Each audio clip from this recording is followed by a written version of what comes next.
क्या तुम्हें यकीन है कि इस शरीर में सिर्फ तुम्हारी ही आत्मा रहती है, या फिर कोई और भी है जो तुम्हारे भीतर अंधेरे कोनों में चुपचाप बैठा है?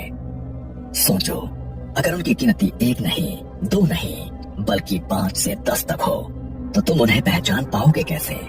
कौन सी आवाज तुम्हारी है और कौन सी आवाज पराई? जब वो आत्माएं तुम्हारे शरीर पर अपना हक जताने लगेंगी, जब हर सांस, हर धड़कन उनका हो जाएगा, तब क्या तुम लड़ सकोगे उनके खिलाफ?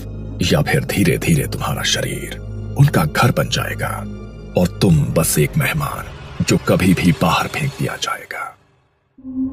विक्रम एक छोटे से गांव मालेवाड़ी में रहता था। विक्रम 22 साल का था। पुणे से बीए की पढ़ाई कर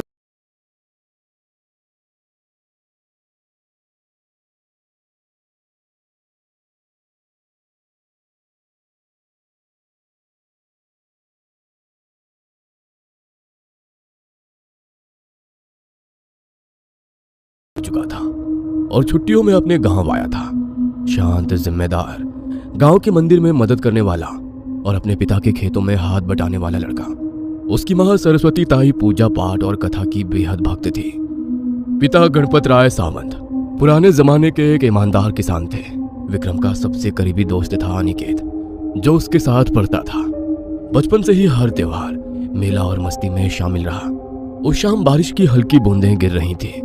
खेतों की मिट्टी से उठती धीमी खुशबू हवा में तैर रही थी। विक्रम और अनिकेत दोनों खेत का काम खत्म करके बरगद के पेड़ के नीचे बैठे थे।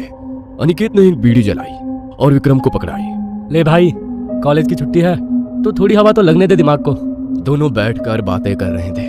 पुणे की पढ़ाई, गांव के लोग, सुधा से विक्रम की सगाई की चर्चा। तभी विक्रम अचानक चुप हो गया। उसकी नजर पेड़ की सबसे ऊंची शाखा पर गई। अनिकेत ने उसकी तरफ देखा। अबे बोल क्यों नहीं रहा? विक्रम ने शांति से कहा, तू देख नहीं रहा है क्या? कोई ऊपर बैठा है। अनिकेत ने ऊपर देखा। कुछ नहीं था। पेड़ सिर्फ हवा से हिल रहा था और अंधेरा थोड़ा घना हो रहा था। चल अंदर चलते हैं, बारिश तेज होने वाली है। लेकिन विक्रम ने बस एक टक देखा और कहा, तू जा, मैं बस थोड़ी देर में आता हूँ। अनिकेत वहां से चला गया। विक्रम अब अकेला बैठा था। उसने अपनी आंखें बंद कर ली और फिर अचानक उसके शरीर में कुछ महसूस होने लगा। ऐसा लगा जैसे किसी ने उसके सिर पर हाथ रख दिया हो। उसके होंठ अपने आप कुछ बोलने लगे, संस्कृत के शब्द जो उसने कभी सीखे नहीं थे। उसकी सांसें तेज हो गई और तभी उस पेड़ के ऊपर से एक तेज हवा का झोंका सीधे विक्रम के शरीर पर उतरा। अगले ही दिन से विक्रम का बर्ताव अजीब हो गया। कभी वो खुद से बातें करता, कभी औरत जैसी आवाज